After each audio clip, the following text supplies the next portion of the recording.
got the very last bale of hay that I have from last year, and I'm a little anxious about it. I'm glad that it's green time of the year and that grass is growing, but the horses are eating it up pretty fast because I don't have my pastures separated like I want.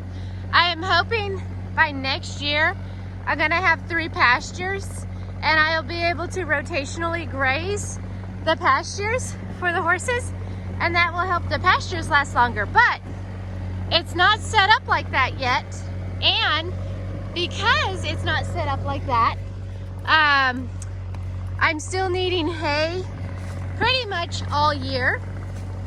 And this year I am going to switch hay companies. I actually am going to go with a new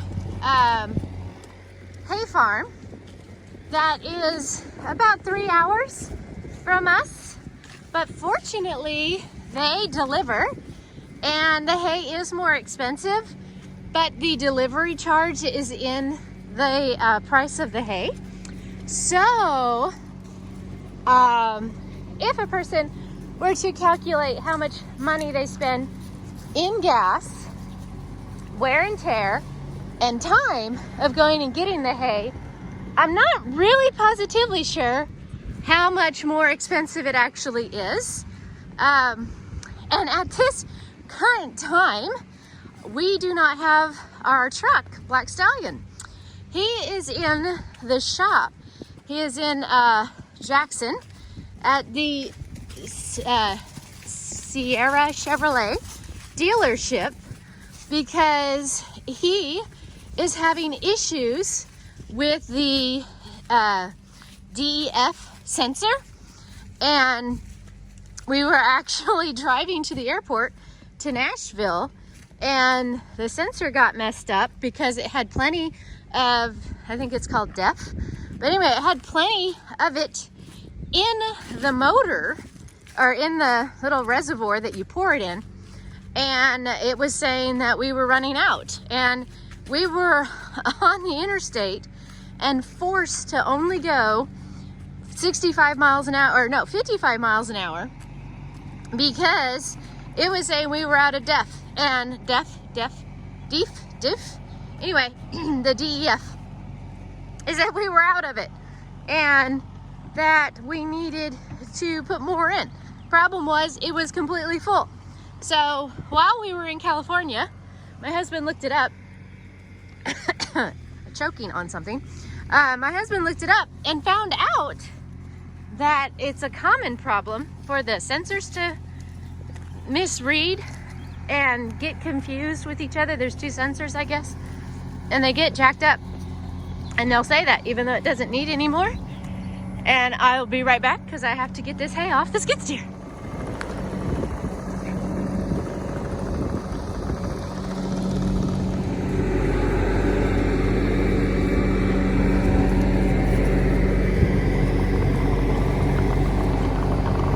We're trying to figure out which way it's gonna unroll. I think I told him the wrong direction.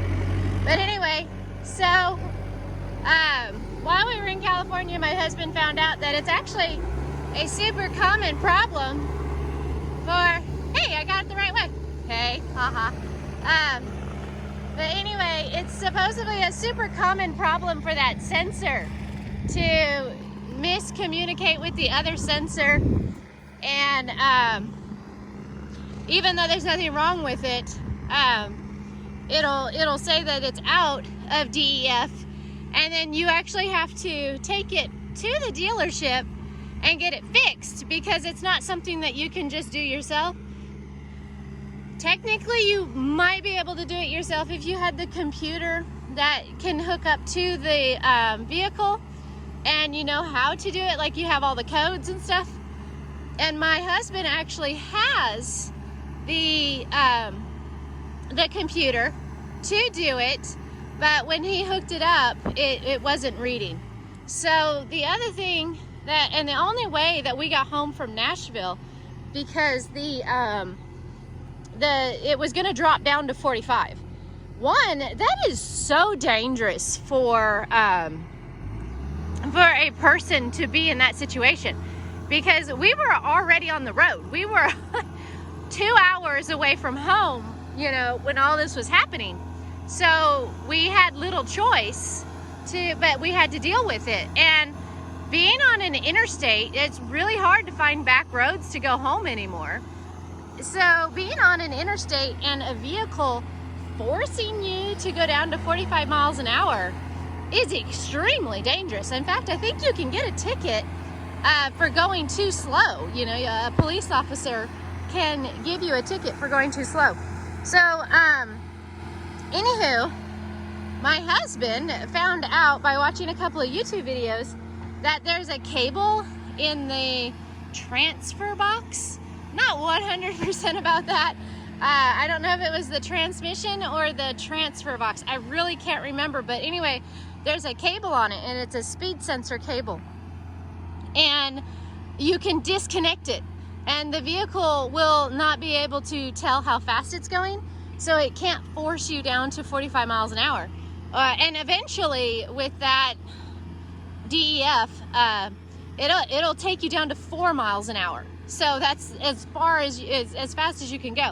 So anyway, he disconnected that cable, and then you have to put it in manual, and you have to do the shifting differently. Basically, you can't be automatic. And the truck does run different. The poor truck just acted like it didn't want to go. But I mean, it ran fine, and we were able to make it home. But we did have to take it to the dealership to get fixed.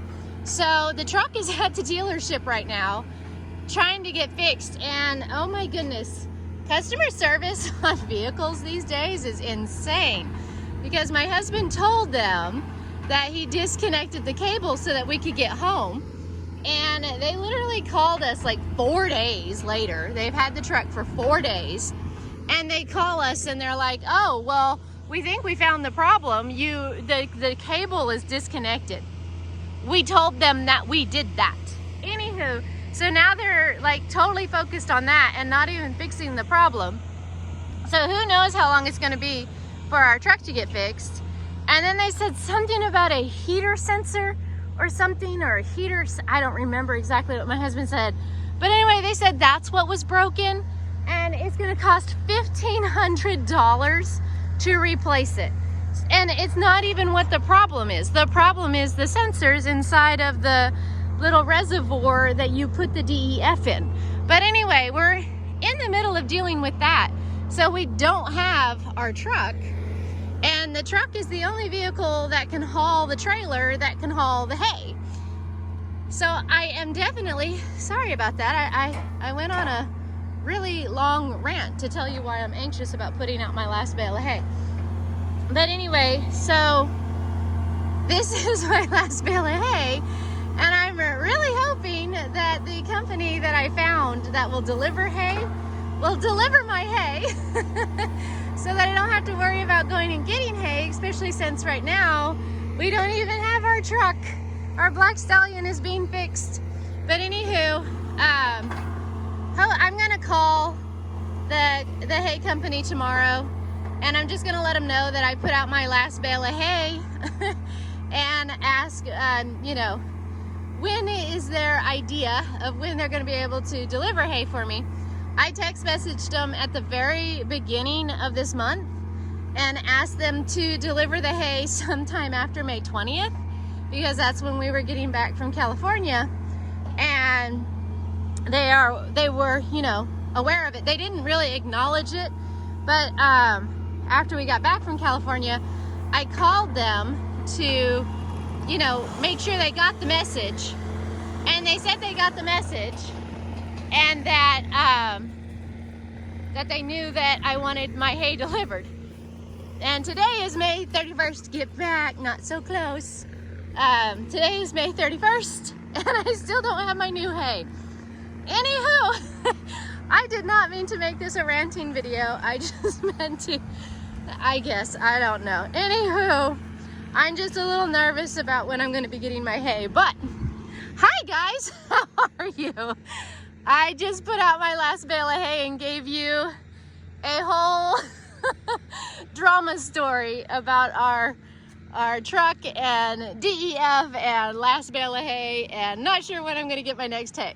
Anyway, I plan on doing a video here shortly on how I got my horses to come when I call them. And also, hopefully very soon, I'm gonna be able to reveal my tack room and new barn and do the complete haul on everything that we have done and how it looks now. I'm just not ready. Thank you so much for being patient, but I promise I will get that video out really soon. Thank you so much for watching, and I hope you have a great day. Talk to you next time. Bye.